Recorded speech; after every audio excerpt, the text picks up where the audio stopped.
Hello and welcome back to my channel. आज बात करते हैं इन जैसे इन्फ्लुएंसर के बारे में जो कि 15 अगस्त को इन्होंने बहुत झंडे ले लेके हरे ऑरेंज और सफ़ेद कपड़े पहन के इन लोगों ने तो बहुत ड्रामे कर लिए। मगर क्या ये इन्फ्लुएंसर एक हिंदुस्तान की बेटी जो हमारे कलकत्ता की जो डॉक्टर है, क्या उस पर कोई आवाज़ उठा सकता है? जब हिना खान बीमार थी तो बहुत सारे लोगों ने हिना खान का नाम ले लेके बहुत सारी वीडियोस बना दी, बहुत सारी स्टोरियां लगा दी। मगर यहाँ पे एक डॉक्टर लेडी की बात आ रही, एक स्टूडेंट की बात आ रही है जो कि कोई आवाज़ ही नहीं उठा रहा है। अब इनको नहीं दिखती महिला, अब ये कहते हैं कि मैं औरतों के लिए आवाज़ उठाती हूँ। तो मैडम तुम कहाँ हो औरतों के लिए आवाज़ उठाने के लिए? अब तो दिख नहीं रही हो। अफरोज शेख तो जुआ खेलना सिखाती हैं और लोगों को जो है वहाँ पे लूटना सिखाती हैं, लूट जाना सिखाती हैं कि कैसे इनके बातों में आए और हराम की कमाई की लालच में लूट जाएं। और ये औरत भी वैसी ही है। तो मैं यहाँ पे कुछ बातें करना चाहती हूँ, तो प्लीज़ उससे पहले आप लोग मेरे चैनल को सब्सक्राइब कर लें और साथ में लगे बेल आइकन को ज़रूर प्रेस करना और वीडियो को एंड तक देखिएगा प्लीज़, ज़रा भी मिस ना करें। तो अगर मिस करेंगे तो आपके समझ में कुछ भी नहीं। कोलकाता रेप केस डेफिनेटली दबाने की कोशिश की जा रही है, क्योंकि मुझे कुछ ऐसे लूप होल मिले हैं जिसके बेसिस पे मैं ये कह रही हूँ कि संजय राव ही अकेला मुजरिम नहीं है, कुछ और लोग भी इसमें शामिल हैं जिसे यहाँ पे दबाने की कोशिश की जा रही है। कुछ लोगों का ये कहना है कि हॉस्पिटल इस मुद्दे को दबाने की कोशिश कर रहा है, क्योंकि इंसिडेंट्स के 5 दिन बाद ही क्राइम सीन से 20 मीटर की दूरी पर कंस्ट्रक्शन का काम स्टार्ट कर दिया गया है। The renovation work that began after the incident at an area just a few feet away from the seminar room where the doctor's body was found on Friday morning. आमतौर पर crime scene को पूरी तरीके से seize किया जाता है। सुनने में आ रहा है संजय राव जो है पॉलिटिकल मेंबर है, इस वजह से इस मुद्दे को दबाने की कोशिश की जा रही है।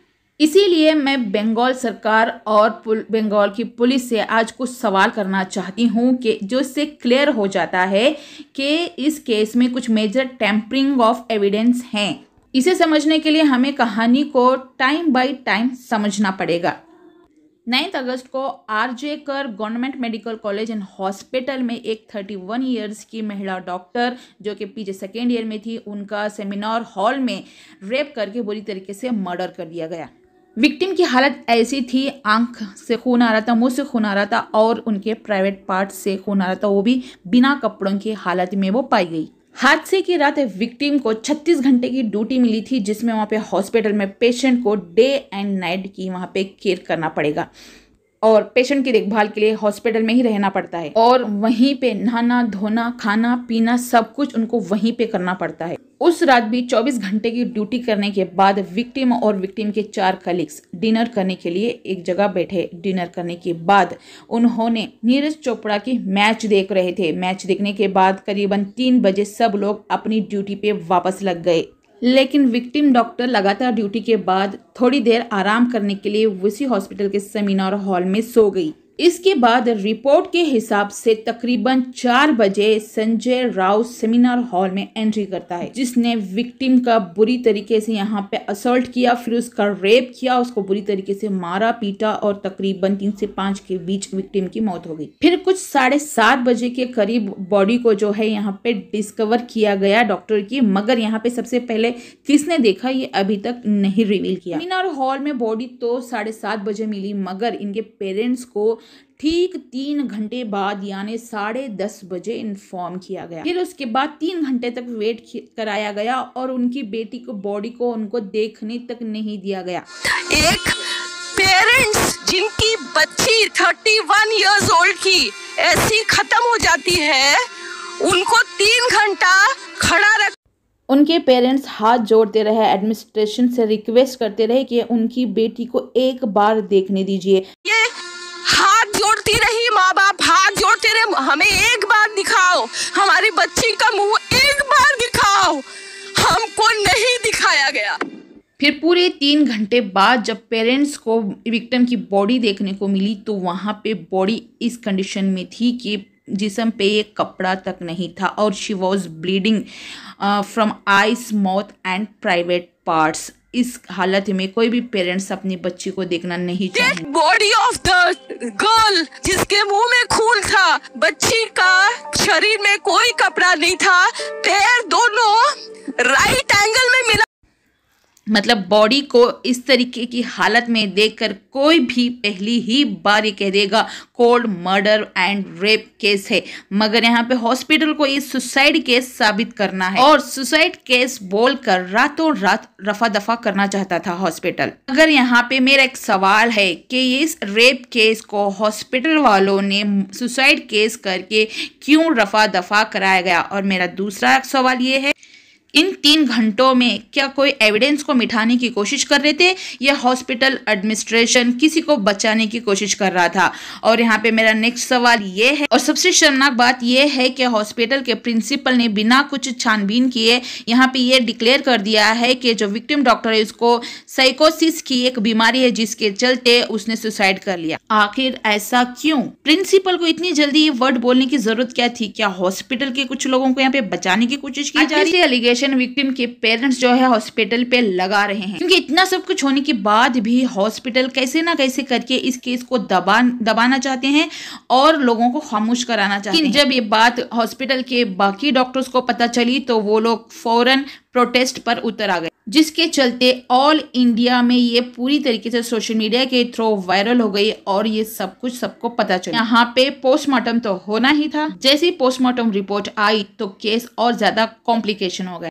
पोस्टमार्टम ने ये क्लियर कर दिया है कि victim is beaten and rape brutally, right hand and lips बुरी तरीके से इंजर्ड थे, यहाँ तक कि उनका कॉलर बोन बुरी तरीके से क्रश हो चुका था। इसके बाद कोर्ट ने डिक्लेयर कर दिया ये कोई सुसाइड केस नहीं है। तो यहाँ पे फिर उसके बाद पुलिस इन्वेस्टिगेशन हुई। पुलिस इन्वेस्टिगेशन के बाद सीसीटीवी कैमरा निकाला गया, तो कैमरे की रिकॉर्डिंग निकाली गई तो वहाँ पे संजय राव को पाया गया है और वहाँ पे एक ब्लूटूथ भी पाया गया है जिसपे वहाँ पे कनेक्ट करने के बाद सीधा संजय राव का जो है नंबर लग रहा था। संजय राव को अरेस्ट किया गया और उसने अपना जुर्म कबूल भी कर लिया। अब ये संजय राय है कौन? और ये इंसान हॉस्पिटल से किसी भी तरीके से कनेक्टेड था ही नहीं, ना ही वो कोई स्टाफ मेंबर था और ना ही वो कोई मेडिकल पर्सन था। बेसिकली संजय राव 2019 से पुलिस के साथ वेलफेयर से सिविक वॉलंटियर के तहत काम करता था। सिविक वॉलंटियर मतलब वो लोग हैं जैसे कि पुलिस को जो है उनके काम में, जैसे कि ट्रैफिक मैनेजमेंट के काम में उनकी हेल्प करता है।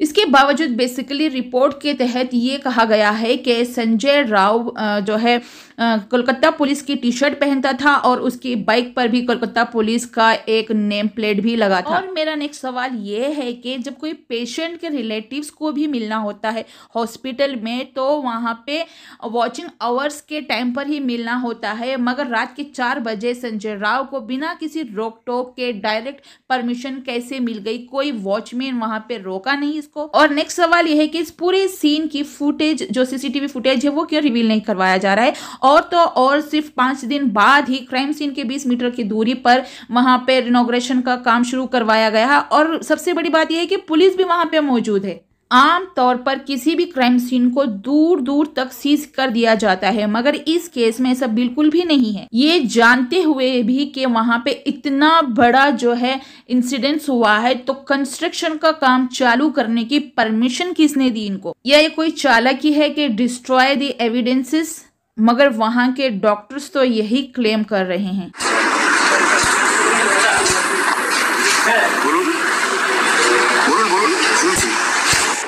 संजय राव का ये कोई पहला क्राइम नहीं है। इस इंसिडेंट्स के पहले भी इस संजय राव ने एक महिला डॉक्टर के साथ मिसबिहेव करने के लिए जो है कंप्लेंट दर्ज हो चुका है इसके ऊपर, और मगर पुलिस फिर भी चुप है। और उससे पहले भी एक और लेडी ने संजय राव पे ये कहकर वहाँ पे कंप्लेंट दर्ज करवाई थी कि ये जो संजय राव है 3 महीने से उसको कॉल करके परेशान कर रहा था और उसको मिलने के लिए बुला रहा था।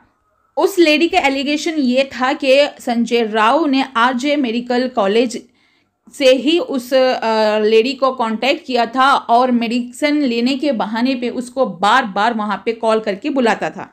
फिर भी वहां की पुलिस ने संजय राव पे क्या एक्शन लिया? अरेस्ट के बाद संजय राव के मोबाइल में पोर्नोग्राफी वीडियोस भी बरामद की गई है। इन्वेस्टिगेशन के बाद बताया कि संजय के 4 बार शादी हो चुकी है और अपने वाइफ्स के साथ भी वो मिसबिहेव करता था। मिसबिहेव की वजह से 4th वाइफ की डेथ भी हो चुकी थी। ये सेम आदमी जो कि पहले से सही नहीं है और फिर भी हॉस्पिटल में वो आता जाता है, जिस पे ऑलरेडी जो है डोमेस्टिक वायलेंस के इतने सारे केसेस हैं और फिर भी हॉस्पिटल ऐसे आदमी को एंट्री होने देता है। और पुलिस इस पे एक्शन क्यों नहीं ली तब? क्या पुलिस इतने बड़े इंसिडेंट्स का वेट कर रही थी? क्या अभी तक ये एक्शन लेना नहीं चाह रही थी? और फिर वो सिविक वॉलंटियर बन जाता है।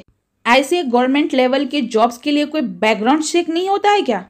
और इस पूरी कहानी में ये कुछ तार जो है वो जुड़ नहीं रही हैं और इस कहानी को पूरा देश जानना चाहता है कि आप पुलिस सच में किसी को बचाने की यहाँ पे कोशिश कर रही है, या फिर संजय के साथ एक स्ट्रॉन्ग पॉलिटिकल बैक सपोर्ट है, या फिर संजय राव को एक बलि का बकरा बना के और दूसरे सारे रेपिस्ट को बचाने की यहाँ पे कोशिश की जा रही है। पोस्टमार्टम के तहत ये सामने आ रहा है कि उस विक्टिम को पूरी तरीके से मारा गया है। उस विक्टिम की बॉडी में 150 मिली सीमन पाया गया है, जो कि किसी भी एक इंसान का काम नहीं है। ये एक गैंग रेप है।